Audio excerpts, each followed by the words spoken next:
Hey everybody, Sunday, Beyond the Borderline, another video for you.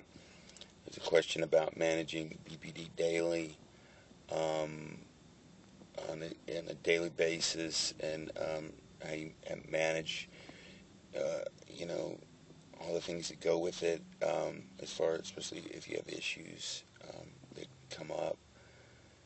Um, I have to be honest, I really don't have a whole lot on this. I'm not in therapy, and I'm not I'm only on anxiety medication. I'm not on any other kind of medication or anything like that.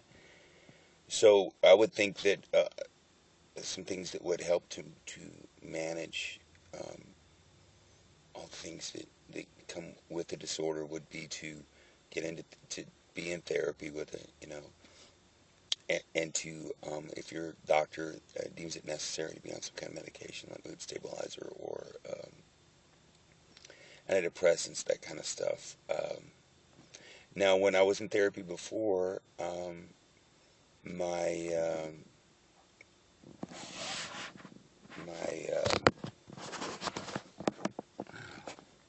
okay, that's better.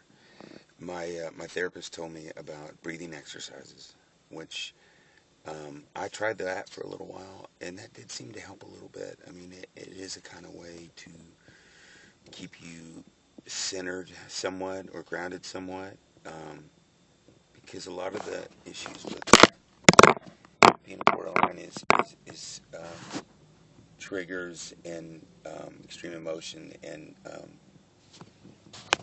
having some kind of distraction over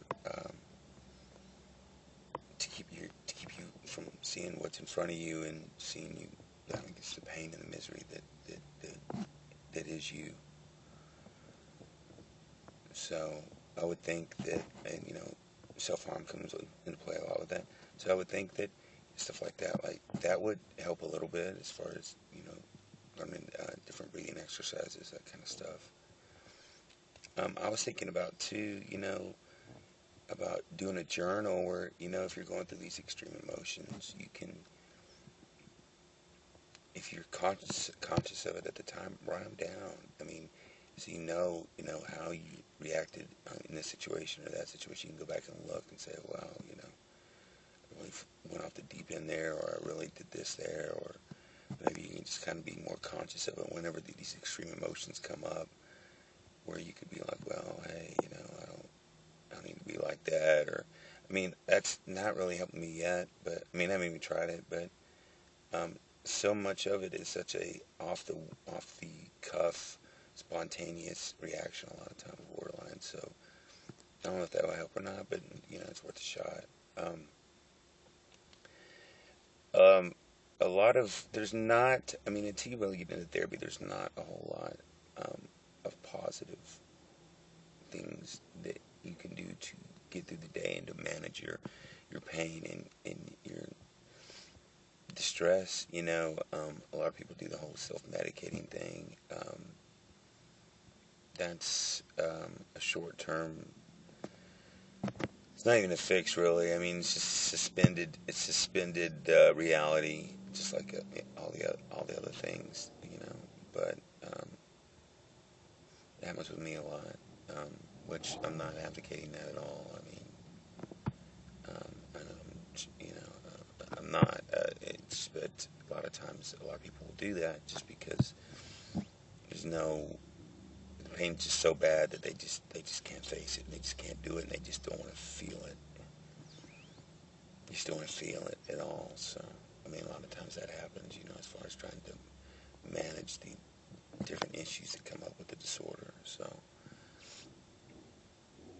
um, but like I was saying before, it's all about distracting yourself from the pain, and a lot of times your mind will do that subconsciously, like a defense mechanism thing. And but then there's I mean, I guess if you wanted to, you could do that yourself. But it really comes down to until you get to the source of where your pain comes from and your craziness. Um, nothing's going to change. You think it will, but it won't. I went through that a couple of days ago where I really thought everything was cool and great. Before I knew it, bam, it was chaos all over again. So, I guess that's all I got for that. And see you next week.